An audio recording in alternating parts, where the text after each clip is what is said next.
안녕하세요, 홍계합니다. 오늘은 서바이벌 사장학 다시 한번 연습을 하겠습니다. 강의 연습하기 힘들어요. 벌써 이거 몇 번째인지 모르겠습니다. 강의 순서는 강사님이 사업 소개를 하고 서바이벌 사장학에 대해서 설명을 드리도록 하겠습니다. 우선 간단하게 저를 소개하면, 저는 중앙대 무역학과를 졸업했고 무역진흥공사에 있었고 파나마 무역관에 근무했고 무역회사를 설립했습니다. 그리고 무역책을 썼죠. 무역책을 여러 권 썼어요. 명저들이 많죠. 무역에는 5% 무작정 따라하기, 해외무역 첫걸음, 글로벌 경제는 어떻게 움직이는가, 그리고 최상위의 교역 파트너 북한과 비즈니스 하기. 훌륭한 책들이에요. 그리고 네이버에서 무역 카페를 운영했고요. 그 다음에 무역 강사도 여러 번 했고, 가장 중요한 것은 제가 아직도 무역을 하고 있다는 것이죠. 몇 년째 하고 있느냐? 25년? 96년부터니까 꽤 오래 했죠. 처음에는 자동차 부품으로 했고요. 드미트리라는 무역회사 이름으로. 그 다음에 필맥스라는 브랜드로 발가락 양말을 유럽과 미국에 수출했습니다. 그 다음이 지금 현재까지 쭉 그렇게 가다가 신발로 해외 브랜드를 지금 등록을 했습니다. 비밤이라고. 비밤이 나를 활기차게 해갖고 미국, 유럽, 중국에 상표 등록을 하였습니다. 그러니까 2002년부터 본격적으로 해외 수출을 해보려고 하고 있습니다. 그러니까 비밤이라는 이름을 가진 이후에 대외 강의는 처음입니다. 여러분 운이 좋은 거예요. 우선 저의 무역을 간단하게 소개하자면, 제가 했던 품목은 가죽 가방도 있고요. 그 다음에 방탄복, 이거 특수부대들이 많이 입고 다니는 거죠. 저거 한 벌에 한 150만원 200만원 합니다. 저것 때문에 네덜란드 아니지, 베네수엘라하고 계약이 거의 성사가 됐어요. 수십억짜리. 그래서 이제 내 인생도 좀 피는구나 했다가 베네수엘라에 큰 홍수가 나는 바람에 제가 그 계약이 취소되고 또 다시 이제 경제적인 구렁텅이에 그냥 다시 들어간 적이 있습니다. 눈물겨운 얘기죠. 참 슬픈 얘기예요. 그 다음에 뻥튀기. 요거는 참 재밌어요. 뻥 튀기면서 축제 분위기를 살리죠. 그래서 중남미하고 유럽 쪽에 축제할 때 자주 나타나는 품목입니다. 저는 이 기계를 식품 팽창 기계라고 얘기하죠. 그래도 모르는 사이에 제법 나가는 품목이에요.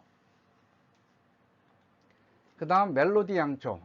이것도 눈물겨운 얘기입니다. 제가 이거 특허권도 있어요. 그래서 요즘은 이제 그것이 아직 살아있는 건 모르겠는데, 여기에 불을 붙이면은, 심지어 잠깐. 여기에 불을 붙이잖아요? 그럼 요 밑에 기판이 있어갖고, 회로 기판이 있어서 녹음을 할 수가 있어요. 그래갖고 미리 녹음을 해놓고 여기다 불을 딱 붙이면은 wish you merry christmas, 내지는 happy birthday to you, 그런 녹음된 것들이 나오도록 그렇게 해서 만들었습니다. 이 세계 최초예요. 그래서 제가 프라이드가 있었는데 뉴욕 정신 선물용품 박람회에 갖고 나갔어요. 정말 사람들이 쳐다보지도 않더라고요. 그래서 완전히 멜로디 양초는 완전히 박살이 났습니다. 그나마 그때 같이 갖고 갔던 발가락 양말이 좀 살려줬죠. 그 다음에 화장품 기계 이것도 참 괜찮을 뻔했다가 오히려 돈을 더 날리고서는 별로 소득을 없었죠. 그래서 한 2, 3년 했는데, 처음에는 이게 무슨 기계인가 얼떨떨하다가 나중에는 바이어들의 요구에 맞춰서 제가 기계 도면도 수정하고 견적도 내고 하는 그런 정도로 됐었습니다. 지금도 국내에서 화장품 기계, 식품 기계하고 거의 같아요. 화장품 기계나 식품 기계나 거의 같아요. 꽤 수출되는 걸로 알고 있습니다. 그 다음에 이제 발가락 양말. 이거 참 독특한 품목이죠. 제가 팔 때는 한 켤레 5만원짜리도 팔아봤습니다. 비단 양말. 그런데 이제 이것 때문에 제가 이제 공장도 세우고 운영하다가 결국은 있던 집도 절도 다 팔아먹고서는 또 경제정된 나랑 구렁텅이로 다시 빠졌죠. 그리고서는 한 10년 있다가 신발을 했고, 신발이 이거 그냥 꽤 재밌습니다. 꽤 재밌어 갖고 지금 저는 신발로 제 길을 하려고 노력을 하고 있고요.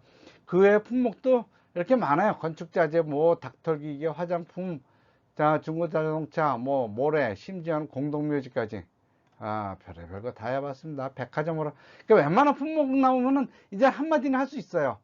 그거 어떤 거였지 하면서. 뭐, 많이 하면 뭐합니까? 돈 까먹었는데. 제가 했던 방식, 제가 수출하려고 했던 방식들은, 뭐가 있냐. 우선 전시회는 제가 참 좋아하는, 행사입니다. 그래서 제가 박람회와 마케팅이라는 책도 썼어요. 코트라 전시부에 있으면서. 그게 박람회에 관한, 우리나라 최초의, 단행본이죠. 그거에 대한 자부심은 제가 좀 있습니다. 시장 개척단, 수출 상담회, 지사화 사업. 이 지사화 사업은 제가 라스베가스 전시회를 갔는데 바이어가 우리 품목을 할까 말까 망설이더라고요. 발가락을 할까 말까 망설이더라고요. 그래서 그때 이제 샌프란시스코 무역관, 지금은 이제 실리콘밸리 무역관이죠. 거기 가서 지사 사업을 신청을 하고 그 바이어하고 관계가 잘 됐어요. 덕분에. 그래갖고 그 바이어하고 상당한 재미를 본 적이 있습니다. 그 다음이 홈페이지, 그 다음이 이메일, 이런 것들도, 이메일도 참 재밌는 품목이에요. 돈은 안 들어가지만 시간과 노력이 꾸준히 들여야 되는 거예요. 이건 단기간에 되는 거예요. 이메일로 뭔가를 하겠다면 단기간에. 그리고 빅데이터나 뭐 어떤 바이어들의 주소나 그런 것들을 많이 되도록이면 많이 수집해야 되는 것이죠. 그런 노력이 필요합니다. 그래서 한 번에 보낼 때 5,000개씩 보내고 막 그랬었어요. 그랬더니 반응이 오는 바이어들이 몇 명 있었죠. 그 다음에 제가 했던 업종은 제조 수출업. 국내에서 제가 만들어서 해외 판다. 제조 수출업. 그 다음에 나의 위험으로 물건을 사서 내가 붙이고 싶은 마진을 붙여서 바이어들한테 가격을 판다. 이게 무역업입니다. 그 다음이 수입업. 중국에서 레깅스를 수입해갖고 판매한 적이 있습니다. 그리고 제조 수입업. 이거는 중국에서 제가 디자인을 해갖고 국내 판매하죠. 그래서 제조 수입업이라고 그랬고요. 그 다음에 오퍼업. 아까 화장품 기계. 이거는 저는 중간에서 위험은 없고 노력을 들이고 바이어와 공장 간에 생산자 간을 이어주면서 거기에서 이제 커미션을 먹는 그런 것이죠. 오퍼업. 그러니까 오퍼업과 무역업의 차이는 뭐냐면 위험 부담을 지고 자기 이름으로 무역을 하느냐, 위험 부담을 없이 남의 이름으로 무역을 하면서 커미션을 받느냐, 그 차이입니다. 그 다음이 제가 했던 나라들, 이란, 수리남. 수리남 무역 처음 할 때 저 좀 먹여 살렸던 나라입니다. 그 다음에 미국, 카나다, 일본, 중국, 파나마. 파나마는 제가 파나마 무역진흥공사에 있으면서, 코트라에 있으면서 처음 부임한 지역이에요. 그런데 이때 제가 여기서 바람이 들어요. 나도 무역을 해야겠구나. 그리고 바이어들도 저한테 바람을 넣었어요. 그런데 제가 잘못하는 바람에, 세상 어설프게 사는 바람에 잘 못했죠. 안타깝습니다. 그 다음에 콜롬비아, 뉴질랜드, 독일, 베네수엘라, 핀란드 바이어하고는 발가락 양말을 오래 했어요. 지금도 가끔 연락은 하는데 참 좋은 나라입니다. 사람들도 좋고, 그리고 겨울에 가면 음침하지만은 굉장히 어떤 뭐랄까 꿈속을 걷는 것 같아요. 여름에 가면 되게 예뻐요. 나라가 아주 괜찮은 좋은 나라죠. 여기하고 핀란드하고 필맥스라는 브랜드를 핀란드 바이어들이 지은 것입니다. 그거를 지금도 여지껏 제가 썼죠. 한국에서. 그리고 제가 했던 무역은 저술이나 강의는 무역책, 아까 말씀드렸던 거, 무역 무작정 따르기 같은 거, 그 다음에 경제책, 그 다음에 자기개발책, 그리고 무역 강의. 무역 강의 중에서 가장 기억에 남는 거는 코트라시아 신입사원들 무역 실무 강의를 3년에 걸쳐서 했습니다. 그러니까 친정 가서 후배들을 가르치니까 참 기분이 좋더라고요. 그 다음에 이제 무역 컨설팅, 뭐 이렇게 오래 하고 이런저런 책 쓰고 그러니까 물어보러 오는 사람들이 많더라고요. 그 중에서 가장 기억에 남는 건 모래하고 원유에 대한 컨설팅이었습니다. 이렇게 보면은 제가 드미트리 필맥스 비바미를 거쳐서 96년부터 했으면은 벌써 한 24, 5년 한 폭인가요? 그런데 제가 무역을 잘 했느냐? 뭐 아는 건 그래도 좀 어느 정도 안다고 할 수 있어요. 근데 잘했냐 그러면은 정말 지구멍에 들어가고 싶습니다. 뭐 제가 이제 96년부터 해갖고 지금 2021년까지 쫙 했지만은 실질적으로 좀 재밌네 했던 적은 요때 아주 잠깐 이때 기회 정말 좋았는데 이걸 못 살렸고 발가락 양말 이때는 저도 이거 너무 빨리 큰다라 좀 위험하다라는 걸 했었지만은 그렇다고 쭉 커가는 상황을 이제 그만 클게 라고 할 수가 없었어요. 그리고 어느 정도는 그 상황이 지속될 거라고 생각을 했는데 쫙 올라갔다 팍 떨어지는 바람에 제가 그냥 어떻게 뭐 불안불안 올라가면서도 좀 불안불안했는데 그 대비책을 만들 시간도 없었고 정보도 없었고 능력도 없었죠. 이거 슬픈 얘기죠. 그래서 그걸 바탕으로 해서 그때 그것 때문에 바닥으로 언더그라운드로 그야말로 신용불량 상태 개인회생을 10년을 했습니다. 10년을 지냈고요. 그래도 다행히 어떤 분의 도움으로 신발을 가지고 다시 이제 재기를 하고 있으며 그 비밤이라는 브랜드로 글로벌 비즈니스를 하려고 합니다.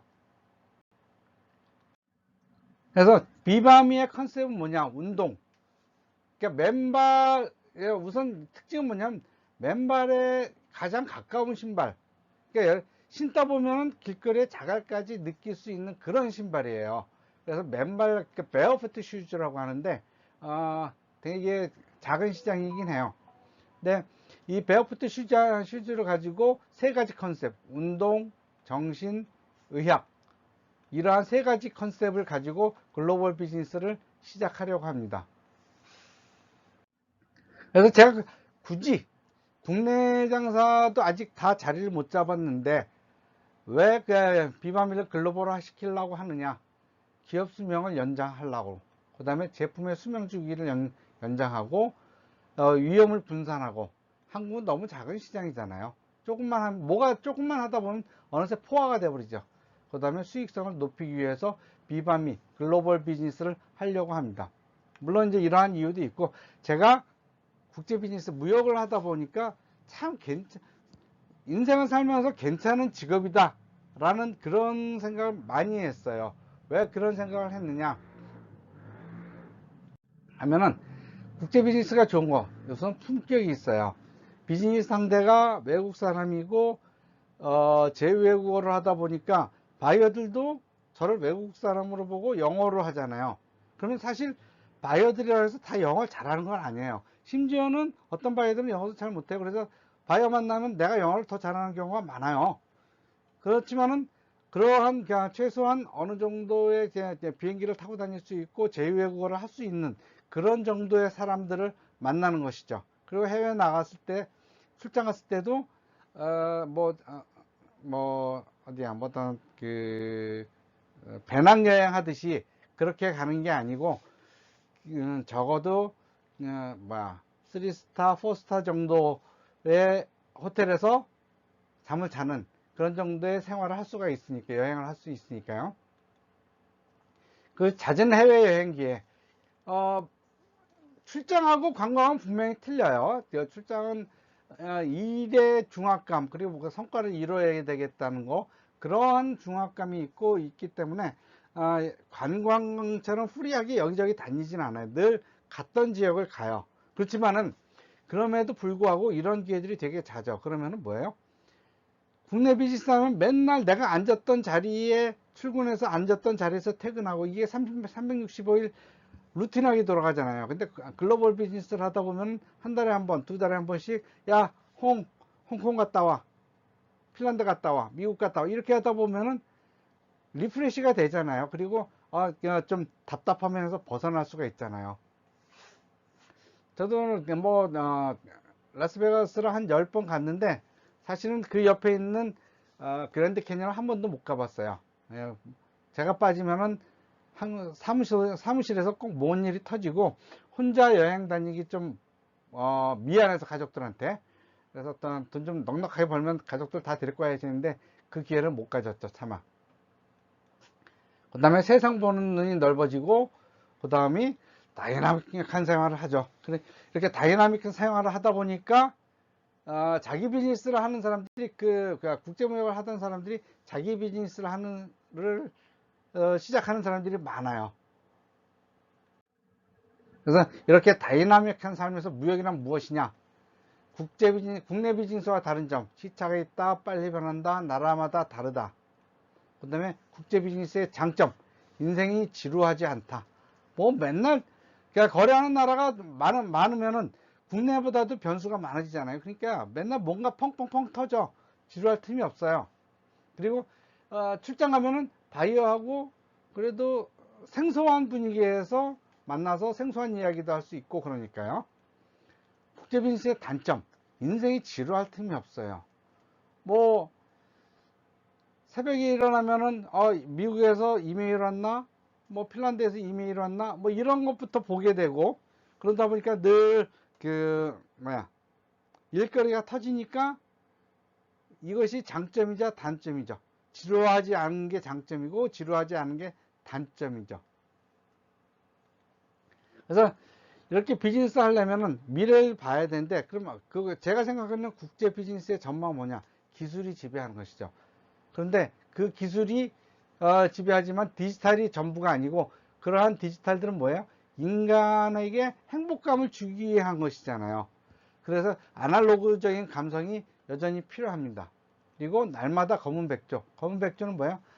원래 백조는 하얗지만은 검은 백조라는 건 전혀 상상도 못했던, 일어나서는 안 될 일이라는 것이죠. 그런데 그런 것들이 맨날 터져요.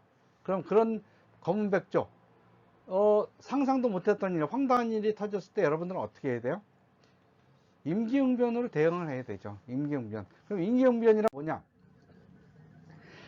임기응변은 이 사례를, 이 사례인데, 이게 어디더라? 일본에서 그 10년 전인가요?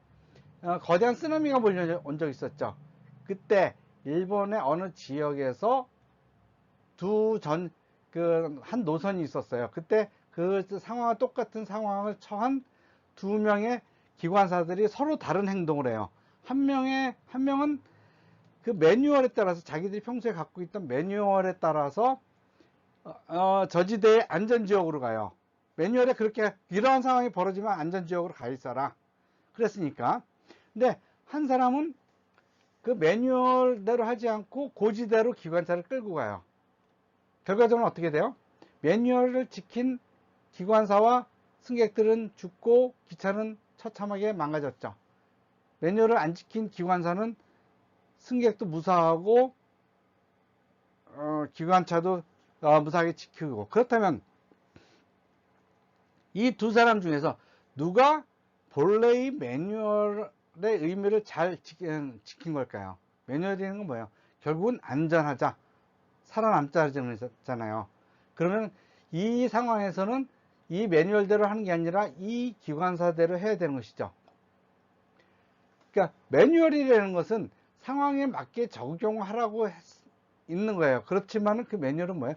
늘 반복되고 있었던 상황에서 적용되는 규칙이죠. 근데 새로운 일이 벌어졌는데, 아무도 상상한 일이 벌어졌는데 그걸 어떻게 규칙이 있겠어요? 그래서 그럴 때는 뭐예요? 임기응변을 해야 되는데, 그 임기응변 능력이 국제무역에서는 굉장히 중요한 능력이 된다는 거죠. 그래서 임기응변은 원인을 파악하고 새로운 현상을 이해하고, 이것이 새로운 현상이구나, 전에 없던 현상이야.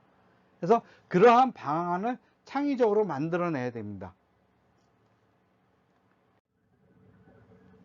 그래서 그 다음에 국제무역을 잘하는 법은 뭐냐? 변화에 민감하고 미래를 예측하려고 노력을 해야 돼. 점쟁이야? 점쟁이 아니죠. 예측한다? 틀려요. 100% 틀려. 그렇지만은 예측을 하려고 노력을 하면은 그냥 가만히 있다 뻥 하고 당하는 것보다 그 편차가 줄어드는 거예요. 예측을 못하고 가만히 있다, 아, 가는 대로 가겠지 하다가 할 때 이만큼 당했다면 내가 예측을 하고 그 변화에 대응하려고 노력하면 내가 당할 수 있는 그 피해의 정도가 이렇게 낮아지고, 그리고 그 피해를 빨리 회복하거나 그 상황을 적응해서 더 기회를 만들 수가 있는 것이죠. 그래서 이렇게 예측을 하려면 뭐야? 오픈 마인드를 가지고 있고 상황이나 사람에 대해서 편견을 갖지 말고 이해하려고 노력을 해야 돼요. 그게 바로 뭐예요? 서바이벌 사장하기, 살아남기 위한 사장하기예요. 자, 서바이벌 사장학을 얘기하기 전에 먼저 소기업이 처한 상황, 뭐 이 중에서는 뭐 이제 대기업의 이제 무역 사원도 있고 무역 관련 실무자도 있겠지만은, 제가 구멍가게니까 구멍가게 입장에서 말씀을 드릴게요. 소기업이 처한 상황은 부정적인 면으로는 인터넷, 통신, 교통이 편리화로 중간자의 위치가 축소됐다. 옛날엔 바이어와 셀러 사이에서 비어있는 공간에 있는 정보들을 가지고 무역하는 사람들이 먹고 살았는데, 이 공간이 인터넷 때문에 많이 축소가 됐어요. 게다가 사업에 필요한 자금이 대규모화가 됐어요. 뭐냐면 어떠한 비즈니스를 할 때 내가 남의 물건을 가지고 하려니까 이 비즈니스의 안정성이 굉장히 작아졌어요. 왜? 경쟁이 치열해졌기 때문에. 그 다음에 제품의 라이프 사이클이 되게 짧아졌어. 투자금 회수하는 기간이 줄어들었죠. 이거 참 슬픈 얘기입니다. 제가 당해보니까 슬픈 얘기더라고요. 긍정적인 면으로는 이제 다품종 소량 거래가 활성화됐어. 수입하는 입장에서는, 수출하는 입장에서는 저것이 그렇게 별로 바람직한 입장은 아닌데, 수입하는 입장에서는 저것이 긍정적인 거고, 전자상거래 일반화가 되었다. 그래서 이렇게 제조업을 하지 않으려면은 작은 금액을 가지고 비즈니스를 해볼 수가 있다. 시작할 수가 있다. 그런데 뭐예요? 돈 벌기는 어려워졌다. 비즈니스를 하기는 쉬워졌는데 돈 벌기는 어려워졌다. 그게 현재 소기업이 처한 현황입니다. 자, 서바이벌 사장학. 이거 참 아슬아슬한 이야기입니다. 자, 이게 지금의 소기업들 사장들이 하는 거예요. 여기서 삐끗하면 밑에 있는 아가들이 나 잡아먹게 하고 기다리고 있는 거죠. 저도 한번 빠질 뻔. 빠졌죠? 두 번 빠졌죠? 무사히 근근히 해갖고 다시 세 번째 지금 이제 가고 있어요. 근데 저는 악어한테 잡혀먹진 않았어요. 잡혀먹진 않았어요. 그건 왜 그러느냐? 빚도 많이 졌는데 사채를 안 쓴 거예요. 여러분들 자기 사업하시는 분들 사채 쓰실 때 되게 조심하십시오. 가능하면은 제도권 금융을 쓰세요. 빚을 지더라도. 왜? 제도권 금융은 개인회생이나 파산이라는 방법으로 회생이 가능해. 내가 재기가 가능해. 근데 사채라는 것은 이걸 회생할 방법이 없어요. 가족들을 통해서나 뭐 그걸 빌려준 사람이 못 받은 셈 치자 하기 전까지는. 그래서 가급적이면 제도금융을 쓰다가 그 금융을 못 쓸 정도다. 그럼 아예 손 털어버리세요. 괜히 사채 쓰고 뭐하고 하다 보면 더 인생 피곤해집니다. 자, 대기업이나 중견기업의 조직도입니다. 대표이사가 있고 관리부가 있고 영무소가 있고 품질생산부가 있고 각 부서가 쫙 있죠. 그래서 각자 할 일이 딱 정해져 있어요. 업무가 분산되어 있고 시스템화되어 있죠. 그러면은 사장은 뭐예요? 사장은 이 시스템이 돌아가도록 노력하고 어느 순간 돈이 부족할 것인지 남을 것인지, 남을 때는 걱정 안 해도 돼요. 이게 장사가 잘 될 때는 돈을 벌어서 그냥 내가 놀아도 돈이 벌려. 근데 이게 사업이 거꾸로지기 시작하면 내가 아무리 노력해도 돈이 안 돼요. 이런 거예요. 그래서 이 대표이사는 돈의 흐름에 대해서, 사장은 돈의 흐름에 대해서 되게 민감해야 돼요. 이게 돈이 들어올 때 어떻게 잘 써야 되느냐. 재투자해서 사업이 거꾸로지는 일이 없도록 신경을 써야 돼요. 바쁠 필요가 없죠. 그 대신 거꾸로지면은 직원들은 다 먹고 살아요. 사장은 빚덩이로 들어가는 거예요. 그러니까 사장이라고 다 좋은 건 아니에요. 근데 비바미의 조직도 이거 참 일반 관리, 총무, 기획, 재무 관리 다 제가 합니다. 외환 관리까지 해요. 환율 관리, 신발 관리, 생산, 재고 관리, 수입 제가 합니다. 브랜드 관리, 지적재산권, 특허권, 신청, 관리 다 제가 합니다.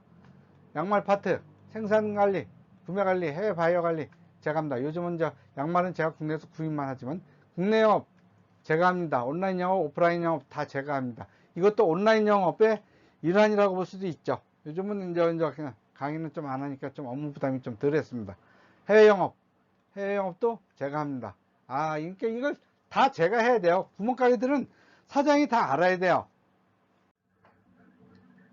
그러니까 직원이 알아야 되는 것과 사장이 알아야 되는 것은 차이가 있죠. 그리고 직원이 사장처럼 일하기를 기대하는 것은 어렵습니다. 왜냐하면 책임감이 있고 알아야 되는 업무의 범위가 있고, 사장 입장에서 그런 직원 만나면 정말 껴안아주고 싶고 정말 다 해주고 싶죠. 근데 사실 그런 직원 만나기 어렵죠.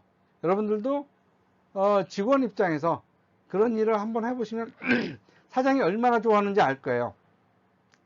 저도 그런 직원을 운이 좋게 만나갖고 했는데 갑자기 시장이 그냥 확 꼬꾸라지는 바람에 오래같이 못 갔죠. 소기업의 장점이자 단점은 그거예요. 사장이 해주고 싶으면 얼마든지 해주고, 해주기 싫으면은 그냥 월급만 주면 끝이죠. 근데 그런 직원 만나고 그런 사장 만나고 호흡이 잘 맞는다. 인생 살만해요. 자, 그럼 비바미의 사업 원칙에 대해서 소개를 하겠습니다. 소기업도 전략이 필요하다. 전문화와 다각화 사이에서 위험과 기회는 내가 정한다. 성공은 버티기에서 시작한다. 이거 금과 옥조 같은 이야기입니다. 그리고 저의 슬픈 이야기가 들어가 있기도 하고 말아먹은 이야기. 그러니까 저는 이렇게 보면 이런 강의를 하면 나처럼 성공한다가 아니라 나처럼 하면 안 돼. 뭐 그런 이야기를 하게 되네요. 자, 비만미의 전략. 저는 연구원 가족기업의 설립입니다. 처음 시작할 때만 해도 정말 삼성이나 현대 같은 거 몇 개씩 만들어 갖고 애들한테 한두 개씩은 나눠줄 줄 알았습니다. 근데 생각보다 쉽지는 않더라고요. 하지만 아직까지 포기는 안 했습니다.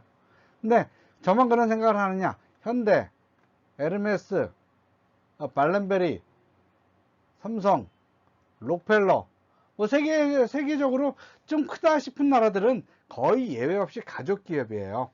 가족 기업의 장점이 그만큼 큰 겁니다. 우리나라에서는 족벌 기업이라서 폄하하는데 가족 기업의 장점이 굉장히 많은 거예요. 그걸 우리나라에서는 장려해야 되는데 거꾸로 됐죠. 그래서 우리나라에서는 100년 이상 된 기업이 없을 수밖에 없는 거예요. 자, 그럼 위험과 기회는 내가 판단하는 거예요. 그런데 너무 안전하게 가려고 이런 돌다리를 두들릴 필요는 없어요. 어차피 돌다리는 안 무너져요. 물론 성수대교 같은 예외는 있지만은 거의 안 무너지잖아요. 그럼 이것이 안전하게 넘어가느냐 아니냐가 아니라 저 돌다리 너머에 무엇이 있느냐가 더 중요한 것이죠. 사업을 시작했을 때 어떠한 것들이 눈에 보이고 내가 이룰 것이 무엇이고 거기에 펼쳐져 있는 위험들이 무엇이냐, 그 뒤에 감춰져 있는 위험들이 무엇이냐, 그거를 파악을 해야 돼요. 생각보다 비즈니스를 하다 보면은 기회가 많이 와요. 누구는 일생에 3번밖에 안 온다고 하는데 물론 그런 거대한 기회는 3번밖에 안 올지 몰라요. 근데 비즈니스를 하다 보니까 기회가 되게 많아요. 왜냐면 내가 사업을 한다, 무엇을 한다라고 한번 소문을 내보세요. 블로그나 뭐 이런 데 자꾸 소문을 내보세요. 그러면요, 야, 재화야, 너 이런 것도 해볼래? 저런 것도 해볼래? 그런 사람들이 많아져. 그러면은 여기 솔깃 하고 저기 솔깃 하다가 진짜 아무것도 못하는 사람들 많이 봤습니다. 그러니까 그런 위험과 기염, 그것은 기회가 위험일 수도 있고 위험이 기회일 수도 있고, 그런 것들을 잘 판단을 해야 됩니다. 그 다음은 전문화와 다각화 사이에서 어떤 특정 제품만 할 것이냐, 아니면 내가 하고 싶은 사업 모든 것을 다 할 것이냐, 이것이죠. 그러니까 문어발을 할 것이냐, 아니면 전문가가 될 것이냐, 이 사이에서 많은 논란이 있죠. 근데 저는 이거를 얘기할 때 꼭 냉면집과 분식집의 예를 듭니다. 이 분식집의 메뉴를 보세요. 많죠. 냉면집은 간단해요. 그럼 그 사업 효율은 냉면집이 훨씬 좋죠. 뭐 반찬도 없고 설거지도 없어요. 근데 값은 비싸. 근데 분식집은 반찬도 많고 설거지도 많고 뭐 준비해야 될 식자재도 많고 업무 효율이 좀 낮아요. 그럼 언뜻 보면 냉면을 해야 될 것 같은데, 일단 냉면 전문점으로 자리 잡기도 어렵지만은 뭔 사건이 나왔고 또는 냉면이 다이어트에 안 좋다라는 소문 나봐요. 그럼 냉면집은 달리 대응할 방법이 없지만은 분식집은 어때요? 냉면이란 메뉴 하나만 없애면 되죠. 이런 거예요. 그래서 어떤 회사가 망했다. 그럼 신문에 나는 거 봐봐요. 너무 문어발식으로 나갔다. 내지는 너무 전문적으로 가서 시대의 변화에 적응을 못했다. 이 둘 중에 하나가 늘 나와요. 결국은 이 사이 어디에선가 비즈니스를 해야 되는 것이죠. 이것은 사업하는 사장의 철학입니다. 이 사이에서 늘 잘 결정해야 되는 것이죠. 그 다음에 선취개념과 버티기. 이것도 재밌는 개념이에요. 그러니까 시류에 적합하고 빠르게 해야 되느냐, 끈기, 인내, 적응을 해서 오래 할 것이냐. 그러니까 이쪽은,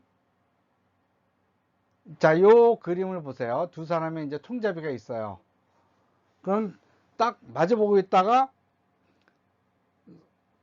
총을 꺼내놓고 빵 쏘겠죠. 근데 이 사람이 먼저 쐈어. 근데 맞추지는 못했어. 또는 치명상을 못 맞췄어요. 못했어요. 그럼 어때요? 이 사람은 천천히 가서 머리에다 대고 빵하고 확실하게 쏠 수 있죠. 그 대신 그만큼 위험부담, 이런 식의 사업을 하는 사람도 있어요.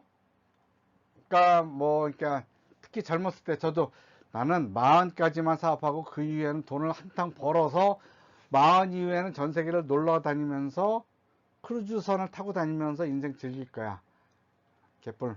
아직도 지금 고생하고 있죠. 근데 또 너무 신중한 사람들, 끈기와 인내. 근데 그래서 오래 버티는 거. 근데 이 버티는 능력, 시장에 잘 적응하는 능력, 좀 바보 같지만 이 두 가지 능력이 사실은 사장한테 되게 중요해요. 둘 다 중요한 거예요. 둘 다 중요한데 저는 어떤 능력을 더 중요시하냐, 버티는 능력을 더 중요시합니다. 이런 기회들은 생각보다 좀 와요. 근데 그런 기회 하나하나가 결국은 위기하고 연결이 됩니다. 아무리 잘 되는 사람도, 잘 돼 보이는 사람도 결국은 그 안에서 수많은 위기가 왔다 갔다 해요. 그럴 때 버티는 거, 버틸 능력, 사업을 시작할 때 내가 이걸 얼마나 버틸 수 있지, 그걸 판단하는 능력, 그리고 실제로 버텨야 되는 끈기, 미련 맞음, 곰탱이 같은 거, 그런 것들이 되게 중요합니다. 그래서 그러한 버티기 위한 능력은 뭐예요? 우선 첫 번째는 헬스예요. 헬스. 건강해야 돼요. 구멍가게들은 사장 죽으면 끝이에요. 사장 아프면 끝이에요. 내가 아픈데도 불구하고 의지력으로 하겠다? 그런 사람 별로 못 봤어요. 그러니까 약간 아프면 의지력을 할 수 있어. 근데 정말 아프다라고 얘기하기 시작하면 의지력은 오래 못 갑니다. 그 다음에 지속적인 홍보, 독자적인 마케팅 수단을 확보해야 된다. 저의 독자적인 마케팅은 책을 쓰면서 하는 거죠. 그 다음에 끊임없이 개선을 해야 된다. 단골 고객을 많이 확보해야 된다. 그러니까 비즈니스를 하다 보면요, 컴플레인 하는 고객이 고맙기도 하고 짜증나기도 하지만 좀 더 고마워해야 돼요. 그 성의가 없으면 컴플레인도 못합니다. 그래서 컴플레인 하는 고객들한테 물론 적당히 컴플레인 해야지 이쁘겠죠. 컴플레인은 고객들이 무슨 얘기를 하나 듣고 그걸 개선하는 그 인내력, 어떻게 하다 보면 짜증도 나고 그렇지만 또 어떤 식으로 이분이 나한테 좋은 의견, 선의를 가지고 컴플레인을 하는구나. 그러한 마음가짐도 오픈 마인드. 아까 얘기한 것처럼 편견을 갖지 말고 이해하려고 노력해야 되죠. 그래서 개선하기 위한 바탕은 뭐예요? 컴플레인 하는 고객입니다. 그래서 싸움에서 운이란 무엇이냐? 운칠기삼. 제가 세 번 망하고, 두 번 망하고, 뭐 그 사이에 그냥 굴곤 여러 있지만, 두 번 확실하게 망하고 다시 일어날 수 있었던 건 운이 좋았죠. 제 실력이 아니에요. 저는 그냥, 죽을 수 없으니까 그냥 버티고, 딴 거 할 능력이 없으니까 그냥 무역하고, 그러면서 계속 하다 보니까 이렇게 세 번째 운이 온 거죠. 세 번째 운이 온 거예요. 두 번째 운이다. 첫 번째는 제가 의지를 했으니까 운이 아니라 제 실력이죠. 그런데 두 번째도 운이었고요. 제가 발가락 양말 하고 싶어서 했던 게 아니니까. 그래서 저는 운7 기삼이 아니라 운구 기1이라고 합니다. 9대 1. 네. 그래서 그런데 이 9도 1이 없으면은 안 오죠. 그래서 자기 운명을 믿고 운을 실현시키기 위한 노력이 필요합니다. 그리고 그런 노력을 하다 보면은 복이 오더라고요. 행운이 오더라고요. 그래서 저는 그 행운을 끌기 위한, 제 운을 지키기 위한 노력으로 책을 씁니다. 그 책을 읽으면서 나는 무엇을 잘못했지, 왜 망했지, 좀 더 잘할 수 있었는데, 딴 사람들은 어떻게 했을까? 그럼 내가 했던 것들을 딴 사람들한테 얘기하면은 좀 덜 망하겠지 해서 그런 의도로 만들었던 게 무역 카페였어요. 무역 카페. 그다음에 그래서 그러한 노력으로 쓴 책 중에 하나가 이제 결국 사장이 문제다. 근데 출판사에서 저 제목을 딱 갖고 오는데 감탄했어요. 역시 프로들이구나. 그리고 저 책을 친구들한테 보여주니까 그래 재화야 네가 문제야. 네가 문제였어. 참 제가 문제였습니다. 아무튼 그러면서 저는 그 출판 마케팅을 통한 제 사업을 홍보를 많이 합니다. 그래서 제가 쓰는 글이나 인터넷이나 유튜브는 항상 제 이야기가 들어가 있어요. 왜? 제가 사업하는 것을 홍보하기 위해서. 광고비를 낼 수 없잖아요. 그럼 제 글을 읽으면서 사람들이 제 사업에 대해서 한 번이라도 더 생각하게 하는 그런 것이죠. 노력이죠. 그래서 홍 사장의 책 읽기. 요건 제가 좀 자부심을 갖는 책이죠. 2008년도 문화관광부 올해의 도서로 선정되기도 했고, 이런 책들이 있었습니다. 그래서 제가 무역을 해보니까, 한 20년 넘게 하다 보니까, 제가 처음 선택했던 것은 자동차 부품과 중남미예요. 중남미는 제가 스페인어로 코트라를 들어왔습니다. 무역을 전공했지만은 스페인어로 입사 시험을 봤기 때문에 중남미로 갈 수밖에 없는 구조였죠. 그리고 저도 이제 그 지역을 선호하고 스페인 지역을 한번 가고 싶고 했고, 굉장히 활기차 보이잖아요, 스페인어는. 그래서 제가 처음 선택한 거는 자동차 부품과 중남미였어요. 그런데 실제로 아까 말씀드린 것처럼 제가 해본 품목은 거의 백화점만큼 해봤죠. 백화점만큼. 이거는 뭐냐? 닥터 뽑는 기계. 이건 방탄복. 뭐 그거 안에도 백화점만큼이 있어갖고 이제는 웬만한 품목 얘기하면 그게 그렇죠. 라고 한마디는 얘기할 수가 있어요. 그 다음에 지역적으로 보면은 중남미에서 파나마를 맨 처음에 갔고 그 다음부터는 요때만 제 선택이고 그 다음부터는 뭐 아까 말씀드렸던 여러 나라들은 제 의지가 아니라 그 바이어들이 저한테 왔던 거예요. 인터넷 홈페이지를 통해서, 누구의 소개를 통해서. 그렇기 때문에 그것이 제 운명이에요. 제가 선택하지 않은 운명들이었죠. 근데 지금 보니까 운명은 내가 생각하는 것보다 더 크고 힘든 것을 행하게 한다. 그러니까 힘들어 하지만 그걸 포기할 수가 없죠. 그건 생을 포기하는 것이니까. 그러니까 그러면서도 이것을 어떻게든 더 잘해보려고 하고 어떻게든 살아남아 보려고 노력하다 보니까 현재까지 왔습니다. 그리고서는 요즘은 좀 기분이 좋습니다. 버텨오니까 이런 날도 오는구나 하는 이런 코로나 시국에도 저는 좀 어려움이 덜 합니다. 그러니까 여러분들도 지금 어렵겠지만 앞으로도 어려움을 겪겠지만은 그런 그 자기 운명을 믿고 끈기 있게 자기 인생을 개선하려는 노력을 하다 보면은 좋은 날이 오더라고요.